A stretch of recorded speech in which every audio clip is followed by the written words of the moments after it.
Hello friends, welcome back to my channel.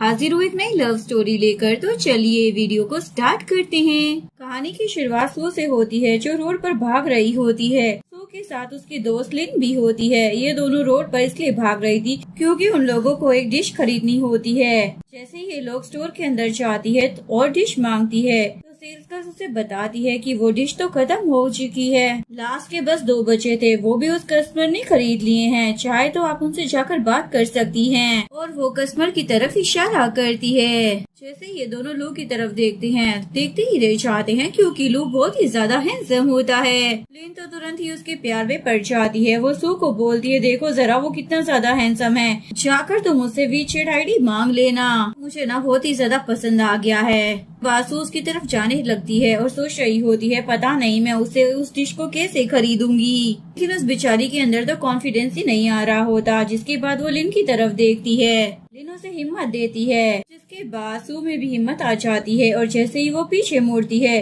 तो वो लू से टकरा जाती है। सू तो उसकी आंखों में ही खो जाती है। लू पूछता है, कोई गड़बड़ है क्या? वो बोलती है, क्या तुम खुद को बेचना चाहोगे? ये सुनकर तो सभी आसपास के लोग एकदम से चौंक जाते हैं और लू भी शौक में होता है। तभी लिन पीछे से जोर जोर से खांसने लग जाती है और बोलती है, ये कुछ ज्यादा ही हो गया है। सू को रियलाइज होता है उसने कुछ गलत बोल दिया है, इसलिए वो घबराकर अपने मुंह के ऊपर हाथ रख लेती है। तभी वो सेल गर्ल लू को देखती है और बोलती है, ये आदमी कितना ज्यादा सुंदर है। इसके बाद वो सू को बोलता है, क्या तुम्हारा दिमाग खराब हो चुका है? वो बंदी तो हाथ जोड़कर बोलने लग जाती है, प्लीज मुझे माफ कर दीजिए, मेरा ये मतलब नहीं था। और वो झुककर उसे माफी मांगने लग जाती है। इसी बीच लू दूसरी तरफ घूम जाता है। इसके बाद ये बंदी जैसे ही खड़ी होती है तो उसके हाथ से इतना जोर से टकराती है कि उस बंदे का फोन तो सीधा हवा में उड़ जाता है। उसके फोन को पकड़ने के लिए सू तो गलती से अपना फोन भी छोड़ देती है। उसके बाद दोनों के ही फोन जमीन पर गिर जाते हैं। जिसके बाद सू बहुत ही ज्यादा एम्बेरस हो जाती है और जल्दी से दोनों फोनों को उठाती है और अपना फोन अपनी पॉकेट में डालती है और लू के फोन को जल्दी से साफ कर उसको दे देती है। लू फोन से जाने लगता है, लेकिन तभी वो उसे रोकने को कहती है। लू सोचने लग जाता, अब ये लड़की मेरा कौन सा नुकसान कराएगी। वो बोलती है, दरअसल मैं इस डिश को खरीदना चाहती हूँ। लू बहुत प्यार से बोलने लग जाता है, क्या सच में तुम इसे खरीदना चाहती हो? वो बोलती है, हाँ बिल्कुल खरीदना चाहती हूँ ना। लेकिन वो बोलता है, ये बेचने के लिए नहीं है। वो बोलती है, प्लीज समझो ना, मुझे ये डिश चाहिए। लेकिन तभी लू की नजर उसके पहने हुए हाथ के ब्रेसलेट पर पड़ती है। वो तुरंत ही उसका हाथ पकड़ लेता है, जिस पर सू एकदम शॉक हो जाती है। वो बोलता है, क्या ये तुम्हारा ब्रेसलेट है? वो उससे अपना हाथ छुड़वाने वाली होती है, लेकिन तभी पीछे गिरने वाली थी। लू जल्दी से उसे पकड़ लेता है। ये देख कर लिन तो मनी मन बहुत ज्यादा खुश हो रही होती है और धीरे से क्लैप भी करने लग जाती है। काफी देर तक एक दूसरे की आंखों में ताड़ने के बाद सू उसे धक्का देती है और बोलती है, क्या तुम पागल हो चुके हो? पर लू अपने ब्रेसलेट को देखने लग जाता है। सू इसी मौके का फायदा उठाती है। वो जल्दी से काउंटर पर पैसे रखती है और पॉलीथीन उठाकर वहाँ से भाग जाती है और उसके पीछे लिन भी भाग जाती है। लू सोच रहा होता है, फाइनली मैंने तुम्हें ढूंढ लिया है। बाहर आने के बाद लिन सू से पूछ रही होती है, वीचैट आईडी कहाँ पर है? वो बोलती है, कौन सी वीचैट आईडी? ये सुनकर लिन का पारा तो हाई हो जाता है। एक बार फिर से तुम मेरा काम करना भूल गई हो, क्या पागल हो? तो बोलने लग जाती है, अरे ऐसे कैसे? दरअसल बात ये है कि ना, मुझे वो आदमी ना एक नंबर का घमंडी लग रहा था। मुझे नहीं लगता वो तुम्हारे लायक है। तुम्हें तो उससे भी ज्यादा सुंदर और हैंडसम लड़का मिलना चाहिए। जिसके बाद दोनों फ्रेंड मस्ती करने लग जाती है। तभी सू के पास उसकी मोम का कॉल आता है। वो बोलती है, मॉम बोलिए क्या कहना है? दूसरी तरफ मोम को दिखाया जाता है, जो कि सू की नहीं बल्कि लो की होती है। वो तो पूरी तरीके से हैरान हो जाती है, उनके बेटे के फोन पर एक लड़की कैसे बात कर रही है। एक्चुअली वे दोनों के फोन एक्सचेंज हो गए थे। यहाँ पर लो की मोम सोच रही होती है, कहीं ऐसा तो नहीं है कि मेरे बेटे को अकल आ गई हो और उसने गर्लफ्रेंड बना ली हो। ये सोचकर वो बहुत ही ज्यादा खुश हो जाती है। इसके बाद वो दोबारा से बात करती है। दूसरी तरफ से सू बोल रही होती है, मैंने शॉपिंग कर ली है, हम वापस आ रहे हैं। और इधर से मोम खुशी से बोलती है, हाँ बिल्कुल, मैं तुम्हारे लिए ड्राइवर भेज देती हूँ। और कॉल कट कर देती है। जिसके बाद वो मेड को बुलाती है और बोलती है, जाओ जाकर सारा सामान खरीद कर ले आओ, आज मेरी डॉटर इन लॉ आ रही है, मैं खुद से ही खाना बनाऊंगी। मोम की खुशी का तो कोई ठिकाना ही नहीं होता। उनके मन में तो लड्डू फूट रहे होते हैं। दूसरी तरफ सू को दिखाया जाता है, जो बोलती है, वो थोड़ा अजीब था। खैर कोई बात नहीं, मुझे तो सिर्फ एक टैक्सी की जरूरत थी और वो मुझे मिल गई है। इन दोनों के सामने एक बड़ी सी कार आकर रुक जाती है, जिसे देखकर वो थोड़ी सी हैरान हो जाती है। ड्राइवर सू को कार में बैठने को बोलता है। लिन बोलती है, कंपनी की सर्विस कितनी ज्यादा अच्छी है, इन्होंने टैक्सी की जगह एक कार बेची है। सू तो काफी ज्यादा हैरान हो जाती है और फिर से कंफर्म करती है क्या ये मेरे लिए है। जब वो उसे हाँ में जवाब दे देता है तो फुल एटीट्यूड दिखाते हुए वो कार में बैठ जाती है। इसके बाद कार सीधा लू के घर के पास आकर रुकती है। वो आधी नींद में कार से बाहर आती है जहाँ पर उसके सामने लू खड़ा हुआ होता है। जैसे ही वो उसे देखती है वो बोलती है ये कमीना मेरे सपने में क्या कर रहा है। लेकिन जैसे ही वो उसका गाल खींचने लग जाती है तो वो बोलता है तुमने वैसे मुझे काफी ज्यादा परेशान कर दिया है। जिसके बाद उसकी नींद पूरी तरीके से खुल जाती है और हैरान होकर उसे देखने लग जाती है। तुम यहाँ पर क्या कर रहे हो। वो बोलता है ये मेरा ही घर है। वो बोलती है शायद मैं गलती से गलत जगह पर आ गई हूँ और वो जाने लगती है। लेकिन लू तो उसे रोक लेता है और बोलता है अगर गलती हुई है तो हमें इसका फायदा उठाना चाहिए ना। और उसके काफी ज्यादा क्लोज आ जाता है। वो तो अपनी आंखें बंद कर लेती है पर वो उसे फोन दिखाते हुए बोलता है चलो मुझे मेरा फोन वापस कर दो। उसके हाथ में अपना फोन देखकर सू तो हैरान हो जाती है। फिर वो अपनी पॉकेट से फोन निकालकर बोलती है ये तुम्हारा फोन है। जिस पर वो अपना फोन ले लेता है। लेकिन तभी सू सामने से बोलती है मेरे पास तुम्हारा फोन था तो मुझे यहाँ पर किसने बुलाया। वो बोलता है मेरी मॉम ने। इसके बाद वो अपना फोन लेने की कोशिश करती है लेकिन लू तो अपना हाथ और भी ज्यादा ऊंचा कर लेता है। तभी इन दोनों के बीच में एक रोमांटिक सीन क्रिएट होता है। अंदर से मोम भी आ जाती है जो इनको ऐसे देख लेती है और वो तुरंत ही बोलती है अरे तुम दोनों बाहर क्या कर रहे हो। चलो जल्दी अंदर आ जाओ और खाना खा लो। वो जाने लगते हैं। पीछे से सू ने बताने की कोशिश करती है कि ऐसा नहीं है। लेकिन तभी लू उसे पकड़कर अपने पास खींच लेता है और बोलता है मेरी गर्लफ्रेंड बनने का नाटक करो। इसके लिए सू तुरंत ही इनकार कर देती है। वो बोलता है तुम वही इंसान हो जिसने मेरी मॉम का कॉल रिसीव किया था और उन्हें गलतफहमी हो गई कि तुम मेरी गर्लफ्रेंड हो। वो ना बहुत ही ज्यादा खुश है और अपने हाथों से खाना बना रही थी। इसलिए बेटर होगा कि तुम मेरी मदद करो इसको सुलझाने में। वो बोलती है तो क्या हुआ ये गलतफहमी तो है हम इसे ठीक भी कर सकते हैं उन्हें सच्चाई बताकर। इस पर वो स्नैक्स की पॉलिथीन दिखाकर बोलता है मुझे लगता है कि तुम्हें अब ये नहीं चाहिए। तो हैरान हो जाती है और बोलती है तुमने ये मेरे हाथों से कब लिया। बोलता है देखो मेरी मॉम ना बहुत ही ज्यादा खुश है। वो बोलती है तो क्या हुआ मैं अभी जाकर उन्हें सच्चाई बता देती हूँ ना। लोग बोलता है मुझे लगता है ये स्नैक्स फिर तो उसके पास रहेंगे जिसने इन्हें पहले खरीदा था। वो बोलती है पर मैंने इसके लिए पे किए हैं ये मेरा है। तो बोलता है वैसे मेरी मॉम ने एक टेबल तैयार की है जिस पर बहुत मजे मजे का खाना रखा हुआ है। वो गुस्से में बोलने लग जाती है मुझे कोई खाना नहीं खाना। लेकिन तभी उसके पेट से आवाज आती है खाने की उसे भूख लग रही होती है। वो बोलने लग जाता है क्या अभी भी नहीं खाओगी। वो बोलती है भले ही मैं भूख से मर जाऊं लेकिन मैं खाना नहीं खाऊंगी। मैं यहाँ से रेंगते हुए चली जाऊंगी लेकिन खाना नहीं खाऊंगी। सीन कट होता है। नेक्स्ट डे का सीन दिखाया जाता है जहाँ पर सू इनके साथ हॉस्पिटल में आ जाती है क्योंकि उसकी नेक में प्रॉब्लम होती है। डॉक्टर के केबिन के बाहर लिन उसे बता रही होती है मैंने सुना है ये डॉक्टर ना बहुत ही ज्यादा हैंडसम है। मैं यहाँ पर स्पेशली तुम्हारे साथ इसलिए आई हूँ ताकि मैं डॉक्टर को देखकर अपनी आंखों को सेक सकूं। इसके बाद ये दोनों ही केबिन के अंदर आ जाते हैं और यहाँ पर डॉक्टर और कोई नहीं बल्कि लू ही होता है। उसने मास्क लगाया होता है इसलिए ये दोनों ही उसे पहचान नहीं पाते। लेकिन लू तो उसे पहचान चाहता है। यहाँ पर लू अपनी नर्स से एक टूल मांगता है जिससे वो पेशेंट का इलाज करने वाला होता है। लेकिन ये बंदी तो टूल को देखकर पूरी तरीके से घबरा जाती है और अपनी ख्याली दुनिया में पहुंच जाती है जहाँ पर डॉक्टर इसके ऊपर अपने हथियारों से हमला कर रहा होता है। जैसे ही वो अपने ख्यालों से बाहर आती है तुरंत ही अपने दोस्त को बोलती है चलो यहाँ से चलते हैं। वो बोलती है ऐसे कैसे जा सकते हैं अभी तो मैंने डॉक्टर को देखकर अपनी आंखें भी नहीं सेकी है। बोलती है अरे यहाँ से चल मैं तुम्हें बाहर चलकर 10-10 हैंडसम लोडे दिखाऊंगी। उनको ताड़ कर तुम मस्त अपनी आंखें सेकना। लिन भी लड़कों की हवस की पुजारन होती है इसलिए वो खुशी खुशी चलने को तैयार हो जाती है। लेकिन तभी वहाँ पर सू पूरी तरीके से घबरा जाती है। ये दोनों जैसे ही पीछे मुड़ते हैं तो जो पेशेंट यहाँ पर पहले से ही होती है वो अपनी गर्दन पकड़कर जा रही होती है। उसको देखकर सू की हालत और भी ज्यादा खराब हो जाती है। के बाद सू लू का हाथ पकड़कर बोलने लग जाती है अरे डॉक्टर आप तो चमत्कारी डॉक्टर है। जैसे ही मैंने आपको देखा मेरी गर्दन का दर्द एकदम ठीक हो गया। लू बोलता है अभी तो तुम्हें बहुत ही ज्यादा दर्द हो रहा था ना। मैंने तो इलाज भी नहीं किया है। बिना इलाज किए ठीक कैसे हो गया। तो बोलती अरे मैंने कहा ना आपकी शक्ल देखते ही मेरा दर्द छू मंतर हो गया। मेरी गर्दन में ना अब जरा भी दर्द नहीं है। लेकिन वो अपनी गर्दन को जैसे ही चारों तरफ घुमाती है तो फिर से बेचारी की गर्दन चटक जाती है। लू से बोलने लग जाता है दोबारा ऐसा मत करना वरना तुम्हारी हालत ना और भी ज्यादा खराब हो जाएगी।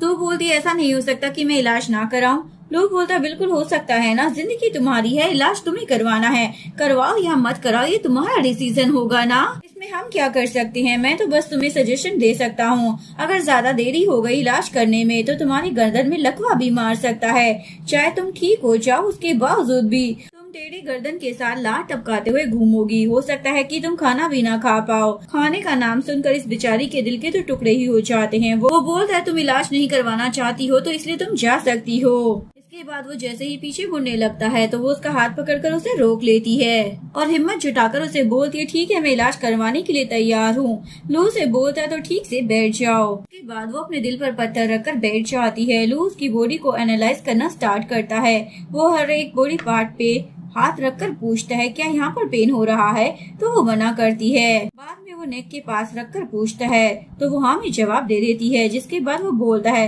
लोग बोलता है तुम्हें जो प्रॉब्लम है ना वो काफी ज्यादा सीरियस है। सीरियस सब सुनते ही सू की आंखें तो खुली की खुली रह जाती है। इसके बाद सू लू की तरफ घूमती है और बोलती है डॉक्टर मैं टेढ़ी गर्दन के साथ नहीं जिंदा रहना चाहती हूँ। बोलता है कोई बात नहीं मैं इसको ठीक कर दूंगा, मुझे थोड़ी सी तुम्हारी मालिश करनी होगी। उसके बाद कुछ दिन तुम्हें डेली आना होगा चेकअप करवाने के लिए। ये सारी बातें तो नर्स के दिमाग के ऊपर से जा रही होती है क्योंकि उनके यहाँ पर ऐसा कोई इलाज होता ही नहीं था। वो मिस्टर लू को बोलती है डॉक्टर ये तो नॉर्मल लग रहा है, मुझे लग रहा है टेढ़ा मेरा सोने की वजह से ऐसे हुआ है। पर लू तुरंत ही बोल देता है नहीं ऐसा नहीं है, ये तो बहुत ही ज्यादा सीरियस है, मैं तुम्हें बाद में समझाऊंगा अकेले में। के बाद लू से बिल देते हुए बोलता है चलो जाकर बिल चुका दो। बिल देख कर सू के तो तोते उठ जाते हैं, ये कितना ज्यादा महंगा डॉक्टर है, मुझे तो लगता है जरूर इस हॉस्पिटल में कोई गड़बड़ है। लोग पूछते हैं क्या कहा, वो बोलती है मैंने तो कुछ भी नहीं कहा, मैं तो बस ऐसे ही बड़बड़ा रही थी। जब वो वहाँ से जाने लगती है तो वहाँ पर तुरंत ही दूसरे डॉक्टर की एंट्री होती है और वो लू का नाम लेते हुए उसे एक रिपोर्ट देता है देखने के लिए। सू भी उसका नाम सुन लेती है और फिर वो उसकी तरफ देखती है और बोलती है क्या तुम लू हो।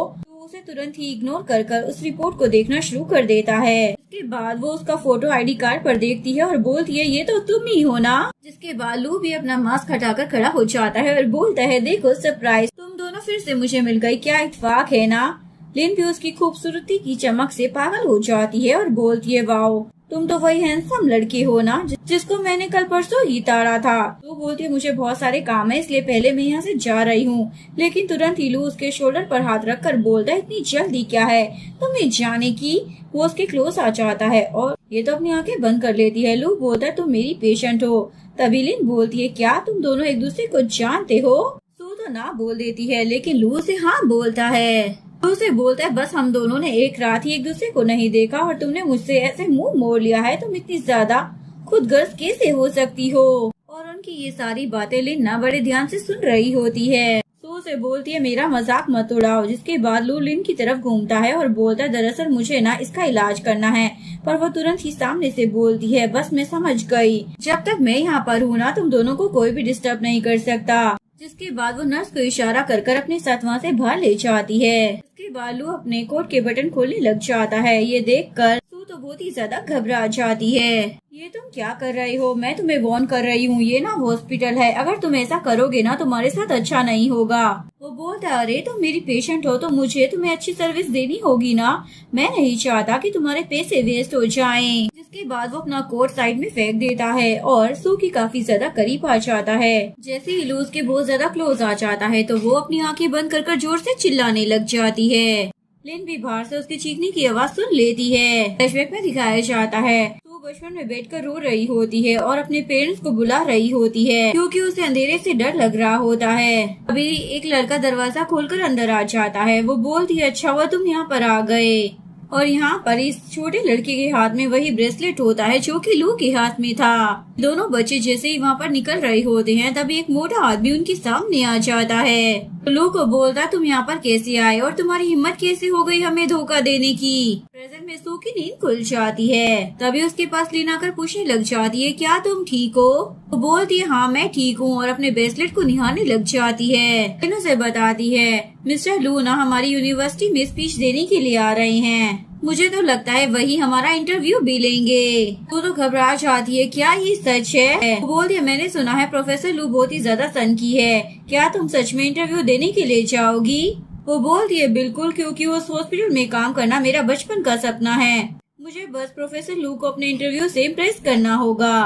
और ऐसा करने से ना मुझे कोई भी नहीं रोक सकता है। के बाद जैसे ही वो क्लास में जाती है तो जाते ही उसकी मुलाकात मिस्टर लू के साथ हो जाती है। उसे देखकर वो तो बहुत ही ज्यादा शॉक हो जाती है। इसके बाद लू अपनी स्पीच देना स्टार्ट करता है। सू की हालत तो बहुत ही ज्यादा खराब हो जाती है। अब सब कुछ खत्म हो गया, सब बर्बाद हो गया। आखिर यही इंसान प्रोफेसर लू कैसे हो सकता है? मेरी जिंदगी तो पूरी तरीके से झंड हो गई है। भला मैं अपना सपना कैसे पूरा करूँगी? कैसे उस हॉस्पिटल में काम कर पाऊंगी? और मनी मन रो रही होती है। जिसके बाद वो फिर से अपनी ख्याली दुनिया में पहुंच जाती है, जहाँ पर वो कोर्ट में बैठी हुई होती है, वो भी एक अपराधी के तौर पर। यहाँ का जज कोई और नहीं बल्कि लू होता है। ये लू तो फूंक मारकर अपनी लटों को साइड में करता है। उसके बाद वो सू को बोलता है, तुम्हारे ऊपर आरोप है कि तुमने अपने प्रोफेसर की इमेज को डुबाने की कोशिश की है, उसकी बहुत ही ज्यादा इंसल्ट की है। इवन साथ ही तुमने कोर्ट की भी इंसल्ट की है। कोर्ट तुम्हें सजा देता है कि तुम्हें एक ऐसे आइलैंड पर भेजा जाएगा जहाँ ना खाना होगा ना पीना होगा और कुछ भी नहीं होगा। और तुरंत ही वो अपने आदमी को ये सब लिखने के लिए बोलता है। सू तो तुरंत उससे माफी मांगना शुरू कर देती है। वो तो गुस्से में अपना हथौड़ा टेबल पर मारता और बोलता है, तुम्हारी हिम्मत कैसे हुई इस तरीके से यहाँ पर जिद करने की? और बोलता है, तुम्हें ना अभी की अभी वहाँ पर भेजा जाएगा। तो ये सब कुछ लिख दिया जाता है। तभी सू अपनी ख्यालों की दुनिया से बाहर आ जाती है और बहुत ही ज्यादा सदमे में होती है। तभी लू उसके पास आता है और बोलता है, अगला सवाल तुमसे है। लेकिन सू तो अभी भी अपनी दुनिया में खोई थी, इसलिए वो कुछ बोलती नहीं है। लेकिन तभी जोर से चिल्लाने लग जाती है, मुझे माफ कर दो। जैसे ही खड़ी होती है तो बेचारे की नाक ही तोड़ देती है। लोग गुस्से में बोलने लग जाता है, तुम मेरी क्लास में ऐसा कैसे कर सकती हो? तुम तो अपने टीचर पर ही हमला कर रही हो। बोलती है, माफ करना, मैंने जानबूझकर नहीं किया। तभी लू उसका फोन उठा लेता है, जिसमें उसने लू की बहुत सारी बुराइयां लिख रखी होती है। तो उसे तुरंत फोन ले लेती है और फुल स्पीड में वहाँ से भाग जाती है। लू ने कुछ पढ़ा नहीं होता, उसे लग रहा होता है कि शायद सू का कोई लवर है। के बाद एक लड़की लू के पास आती है और उसे लिस्ट देती है कि कल कौन कौन इंटरव्यू के लिए आने वाला है। इसमें सबसे ऊपर किसी और का नहीं बल्कि सू का ही नाम होता है। सीन में वो अपने रूम में होती है, जहाँ पर वो लिन को अपनी सारी राम कथा सुना देती है। लिन बोलती है, ये तो कितनी अच्छी बात है, मिस्टर लू और डॉक्टर लू दोनों एक ही इंसान हैं। बोलती है, अरे मैं यही तो बता रही हूँ कि वो दोनों एक ही हैं। लिन बोलती है, इसमें तो तुम्हारा ही फायदा है ना, तुम दोनों एक दूसरे को अच्छे से जानते हो। इसका मतलब ये है कि कल का इंटरव्यू तुम्हारा बहुत ही बढ़िया जाने वाला है। तो बोलती है, तुम्हें तो पता भी नहीं है कि मैं उसके थोबड़े पर उसकी बुराई कर कर आई थी। अगर वो इंटरव्यू लेगा तो जरूर वो अपनी भड़ास मेरे ऊपर निकालेगा। बोलती है, तो ऐसा करो ना कि तुम उसे पटा लो।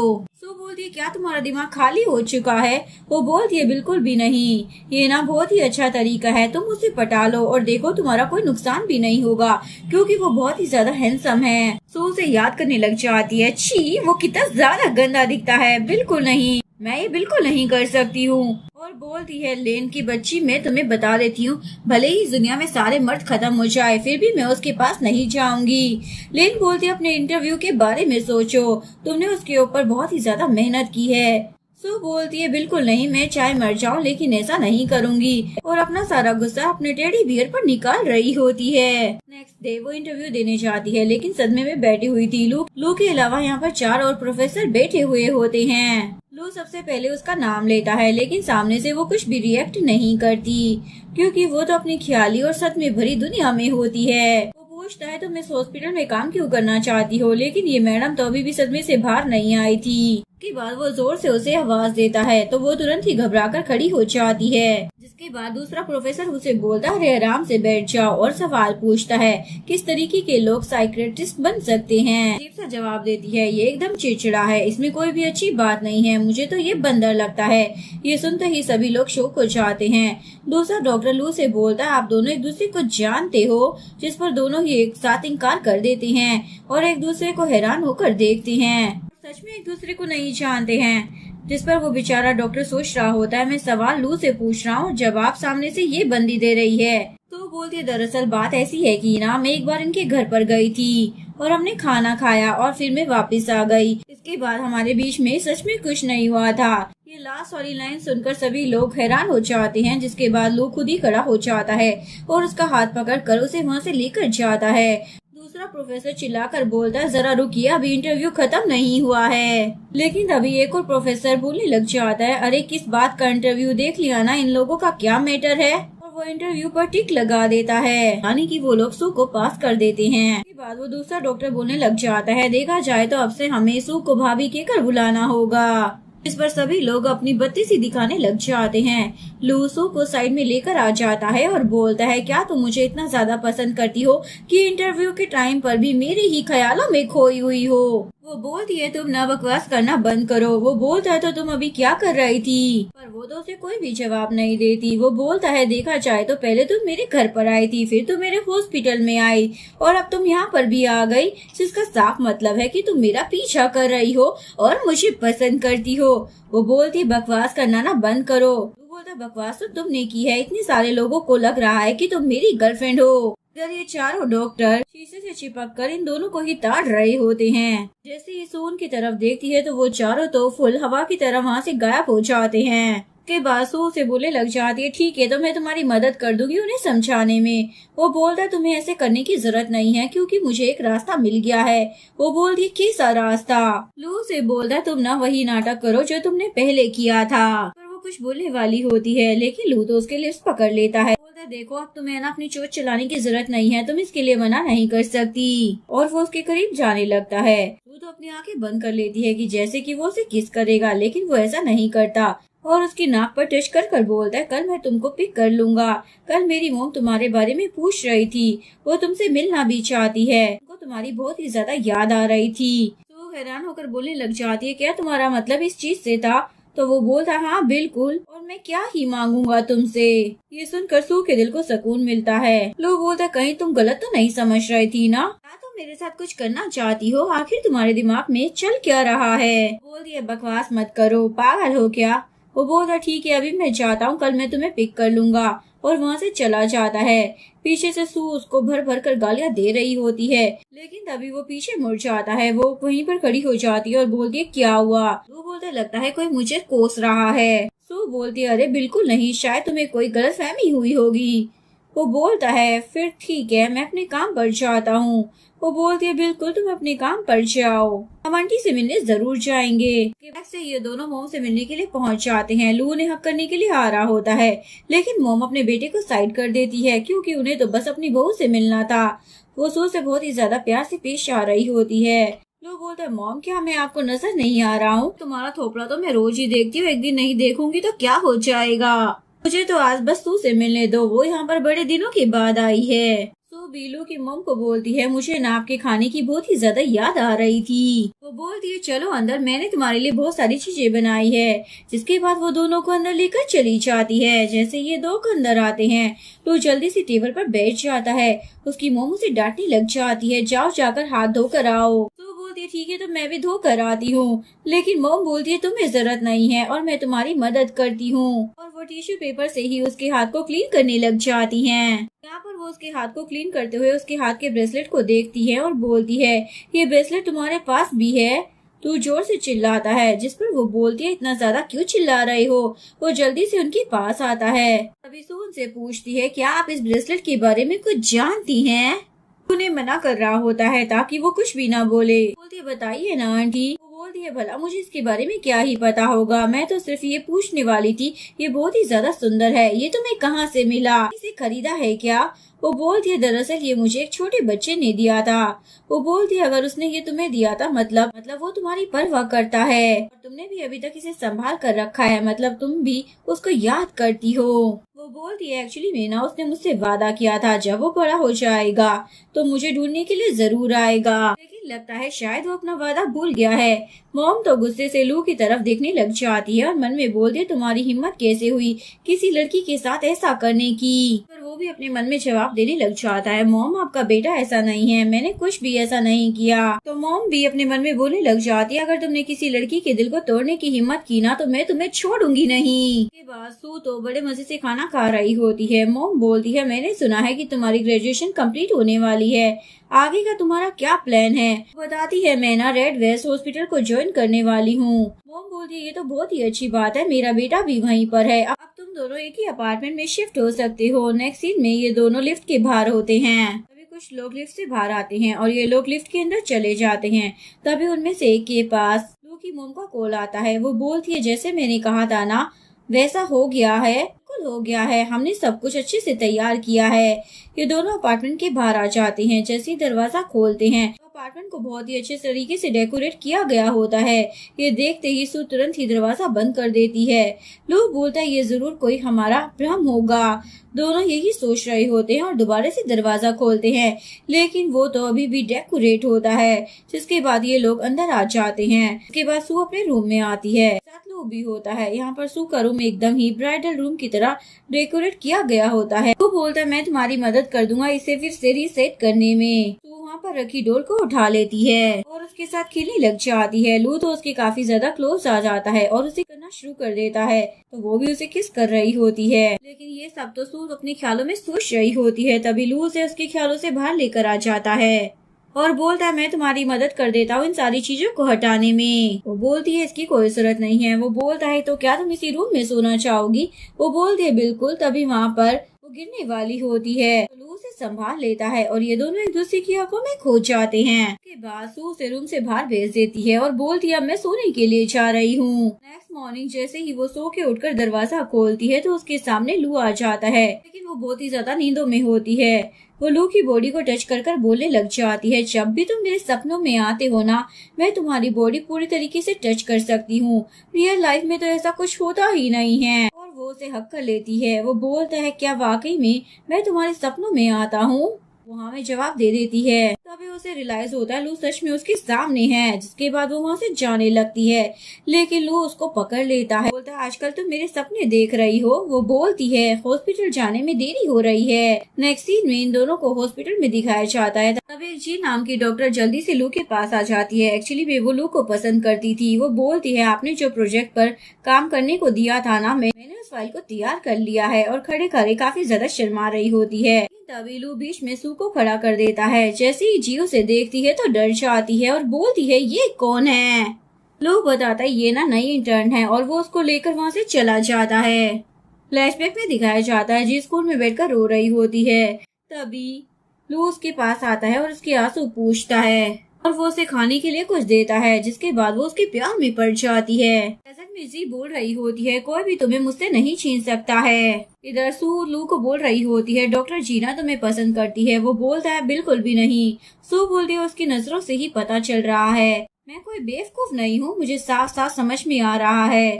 तभी वहाँ पर हान आ जाता है और यही वही होता है जो इंटरव्यू भी ले रहा होता है। लू से बोलता है इसे सारी चीजें समझा देना और वहाँ से चला जाता है। इसके बाद हान से बोल रहा होता है भले ही तुम इंटर्न हो लेकिन तुम्हें अच्छे से काम करना होगा, तभी तुम्हें सर्टिफिकेट मिलेगा और हो सकता है कि तुम्हें प्लेसमेंट भी मिल जाए।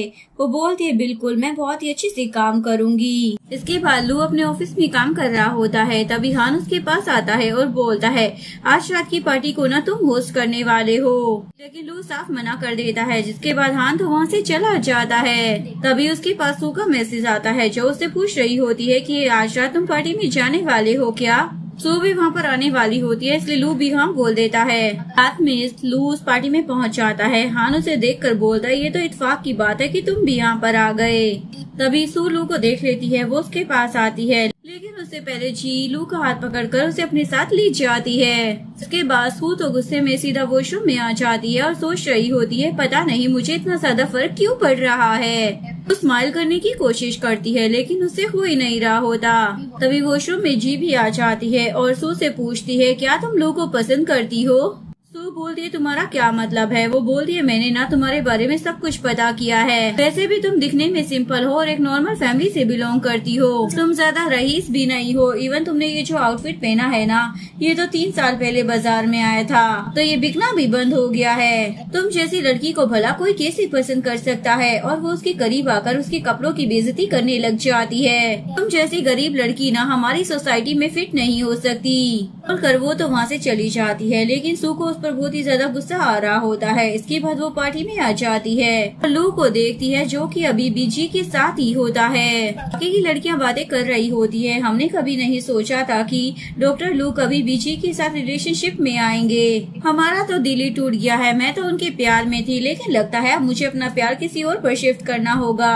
उन लड़कियों की बातें सुनकर सू को तो बहुत ही ज्यादा गुस्सा आ रहा होता है इसलिए वो बहुत ही ज्यादा पी लेती है और गुस्से में वहाँ से चली जाती है। लेकिन लू उसको जाते हुए देख लेता है। वो उसके पीछे जाना चाहता था लेकिन ये भीड़ उसके सामने आ जाती है, जिसकी वजह से वो वहीं पर रुक जाता है। इसके बाद सू रास्ते में होती है, जो कि नशे में टल्ली होती है और लड़खड़ाकर चल रही होती है। उसके पीछे एक लड़का भी होता है। वो उसके पास आता है और बोलता है, लड़की क्या तुम नशे में हो? वो बोलती है, क्या बे तू अंधा है, नजर नहीं आता क्या?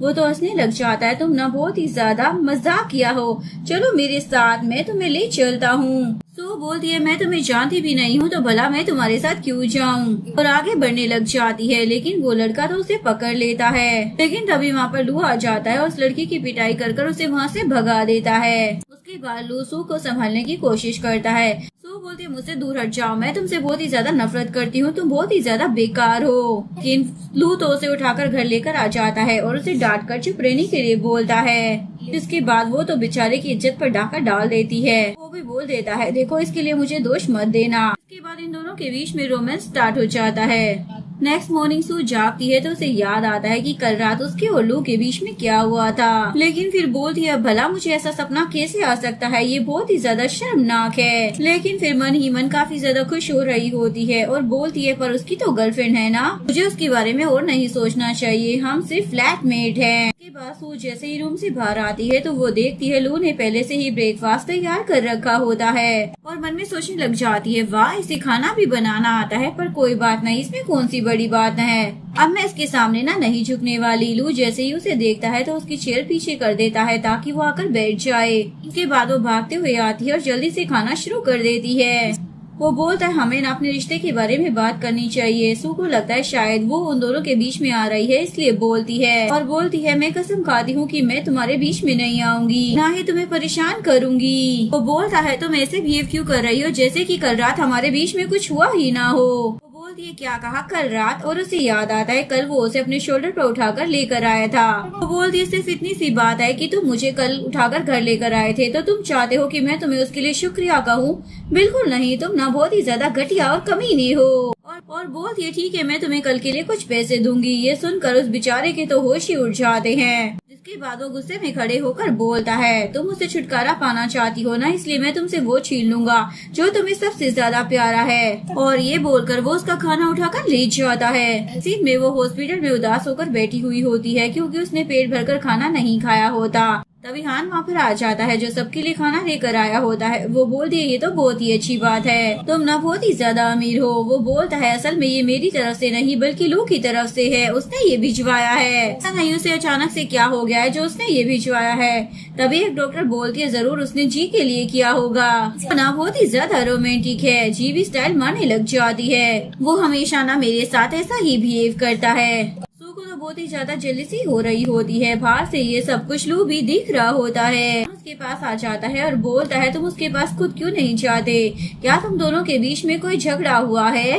बोलता है, वो ना दिमाग से पैदल है, उसे तो बस खाने से मतलब है। बिजी की नजर लू पर पड़ जाती है। वो जल्दी से बाहर आती है और देखती है जिस जगह पर लू खड़ा हुआ था से उसे सिर्फ सू ही नजर आ रही होती है। उसके बाद जी को तो बहुत ही ज्यादा जेलसी हो रही होती है। अभी एक नर्स भागते हुए आती है जो कि उसे टकरा जाती है। जी को तो बहुत ही ज्यादा गुस्सा आ जाता है। नर्स बताती है, दरअसल म्यू परिवार का बेटा ना ऊपर से कूदकर मरना चाहता है, इसलिए डीन ने एक्लोजिस्ट को बुलाया है। सुनकर जी के दिमाग में एक खतरनाक सा आइडिया आता है और बोलती है, इस काम के लिए ना सू ना बहुत ही ज्यादा बेहतर है, उसको लेकर जाओ। एक्चुअली में उसे पता था न्यू इंटर्न है और वो ये मामला संभाल नहीं पाएगी, जिसके बाद म्यू परिवार उसकी बैंड बचा देगा।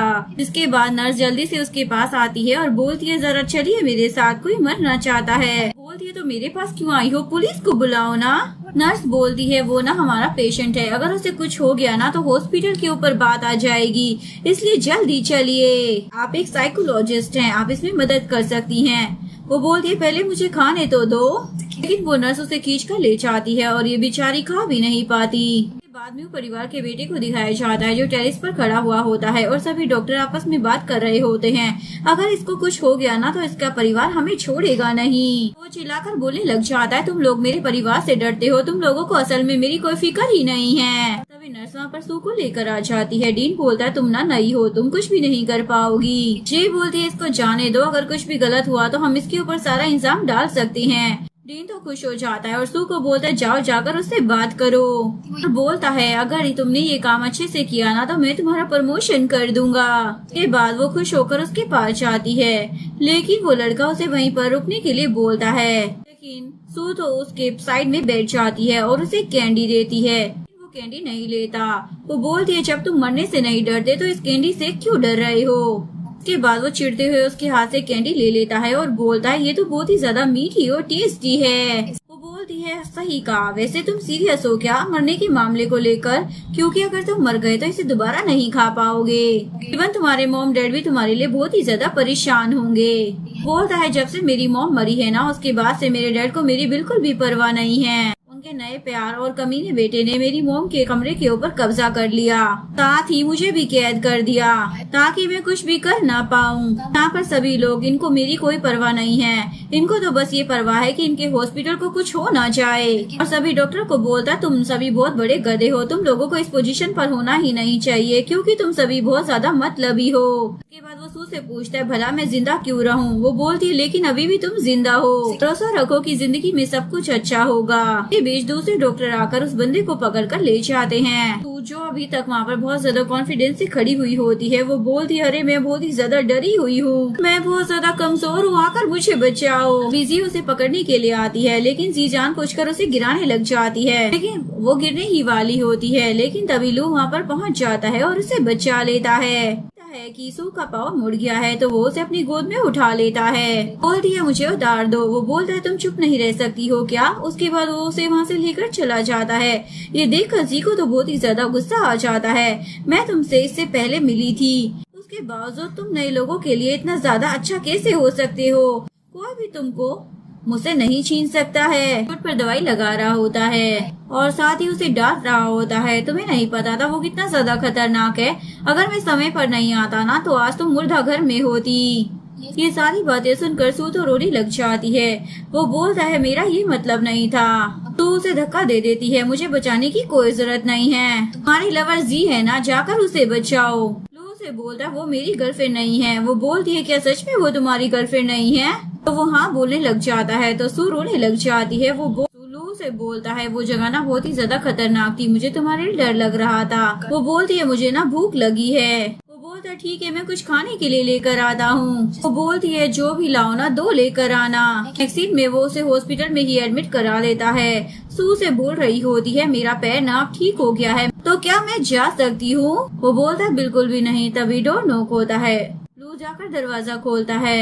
एक्चुअली में म्यू परिवार का वही लड़का होता है जो कि सू के लिए बुके लेकर आया होता है। सू को बोलता है मैं ना तुम्हें लाइक करता हूँ तो मेरी गर्लफ्रेंड बन जाओ। लू तुरंत ही उसके बुके को साइड में फेंक देता है और बोलता है ये तुम्हें पसंद नहीं करती है, यहाँ से दफा हो जाओ। म्यू बोलता है तुम होते कौन हो ये बोलने वाले। वो बोलता है मैं ना इसका बॉयफ्रेंड हूँ। वो बोलता है मैं ना अच्छे से जानता हूँ कि तुम झूठ बोल रहे हो। इसके बाद लू तो सू को किस कर लेता है। ये देखकर म्यू गुस्से में वहाँ से चला जाता है।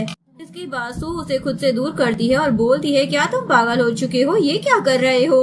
वो बोलता है तुम ना एक डॉक्टर हो, अपने पेशेंट से थोड़ी दूरी बना कर रखा करो, ये सब क्या चल रहा है, हमारे पेशेंट तुम्हारी तरफ कुछ ज्यादा ही अट्रैक्ट हो रहे हैं। ये बोलकर वो तो वहाँ से चला जाता है। इसके बाद जीलू के केबिन में आती है जहाँ पर वो डेस्क पर बैठ जाती है। तभी वहाँ पर उसको एक फोटो नजर आती है, साथ ही ब्रेसलेट भी रखा होता है। वो पहचान जाती है कि ये बच्ची सू ही है। नेक्स्ट डे म्यू फिर से सू से मिलने के लिए आ जाता है और वो उसके लिए तोहफे के तौर पर काफी ज्यादा चीजें भी लेकर आया होता है। वो सारे ही तोहफे उसने अब्रोड से मंगवाए होते हैं। तभी रूम के अंदर लू भी आ जाता है। लू से बोलता है क्या तुम्हें कल मेरी बातें समझ नहीं आई थी, अपना सामान उठाओ और यहाँ से दफा हो जाओ। इसके बाद वो सू को खाना खिलाने लग जाता है। म्यू को जेलसी होती है इसलिए वो वहाँ से बाहर चला जाता है। जी उसे बोलती है मैं तुम्हारी मदद कर सकती हूँ और उसके हाथ में लू का ब्रेसलेट होता है। सू एक्सरसाइज कर रही होती है। तभी वहाँ पर म्यू आ जाता है तो वो उसे देखकर वहाँ से जाने लगती है, लेकिन म्यू उसे रोक लेता है। बोलती है मुझे लगता है कि हम दोनों साथ में अच्छे नहीं लगते। बोलता है पहले इस ब्रेसलेट को देख लो, जिसको देखकर वो शॉक हो जाती है। इधर जी हॉस्पिटल में नर्स के साथ होती है। जैसे ही लू वहाँ से गुजरता है तो वो नर्स जी को बोल रही होती है तो पता ही था कि डॉक्टर सू ऐसी ही होंगी। वो अपने एक पेशेंट के साथ थी और उसे बोल रही थी आज रात वो उसके साथ डेट पर जाएगी।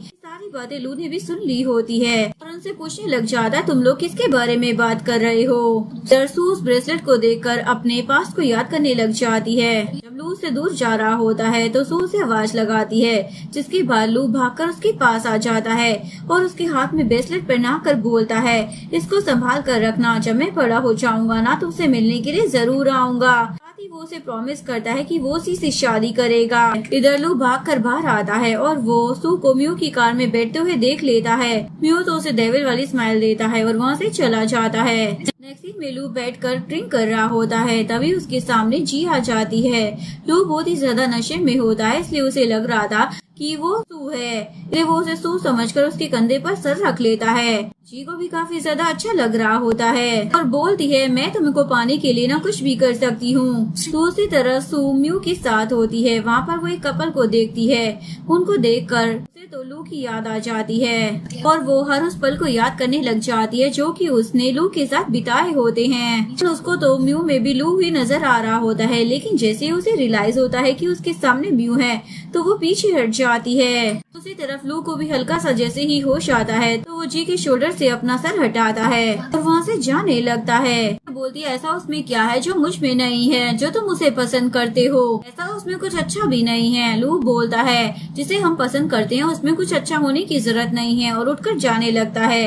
दूसरी तरफ सू व्यू से बोल रही होती है मेरे पीछे अपना टाइम वेस्ट मत करो, मुझे उम्मीद है कि गॉड ने तुम्हारे लिए भी एक लड़की बनाई होगी जिससे तुम एक दिन जरूर मिलोगे, वो सिर्फ तुम्हें ही पसंद करेगी, उसके लिए तुम जैसे हो ना वैसे ही रहोगे, तुम्हें उसके सामने अच्छा बनने का नाटक करने की भी जरूरत नहीं पड़ेगी। उसके बाद वो बोलता है ऐसा लग रहा है कि मैं हार गया हूँ और उसे ब्रेसलेट देकर बोलता है ठीक है तुम इस ब्रेसलेट को इसके असली मालिक को लौटा दो। उसके बाद सू भागते हुए हॉस्पिटल में आती है। एक्चुअली मेमियो ने उसे बता दिया होता है कि ये ब्रेसलेट किसी और का नहीं बल्कि लू का है। इसके बाद सू अपार्टमेंट में आ जाती है, लेकिन वहाँ पर लू नहीं होता। उसके बाद वो उसके रूम में आती है तो वो वहाँ पर भी नहीं होता। फिर उसे लू की टाई मिल जाती है, जिसे देखकर उसे याद आ जाता है कि उस रात वो सपना नहीं था कि इनके बीच में सच में रोमांस हुआ था। इसके बाद वो काफी ज्यादा खुश हो जाती है और उसे ढूंढने के लिए बाहर जाती है। तभी सामने से लू आ जाता है और उसे हक कर लेता है और उसे बोलता है बचपन में मुझे एक छोटी प्यारी सी लड़की मिली थी जिससे मुझे प्यार हो गया था। मैंने उससे वादा किया था कि जब मैं बड़ा हो जाऊंगा तो मैं उसे ढूंढने जरूर आऊंगा और उससे ही शादी करूंगा। मैं बड़ा हुआ तो मैंने उसे ढूंढने की कोशिश बहुत ज्यादा की पर वो मुझे नहीं मिली, लेकिन एक बार वो खुद ही मेरे सामने आ गई और उससे दूर हटकर बोलता है अब वो बहुत बड़ी हो गई है और बहुत ही ज्यादा सुंदर भी है। उसके गाल खींचकर बोलने लग जाता है लेकिन अभी भी वो पहले जैसी बेवकूफ है। वो मेरे साथ फिजिकल हो चुकी है लेकिन फिर भी उसे कोई फर्क नहीं पड़ता, पर वो तो किसी और के साथ डेट पर भी जा रही है। के लिए तो मैं बस एक ऑब्जेक्ट हूँ, अभी भी मुझे यूज कर बाहर फेंक सकती है। और बोलता है देखो मैं तुम्हें बहुत ही ज्यादा पसंद करता हूँ। बोलती है मैं भी तुम्हें बहुत ज्यादा पसंद करती हूँ। वो बोलता है तुम झूठ बोल रही हो ना और उसे टाइटली हक कर लेता है। दोबारा बोलो।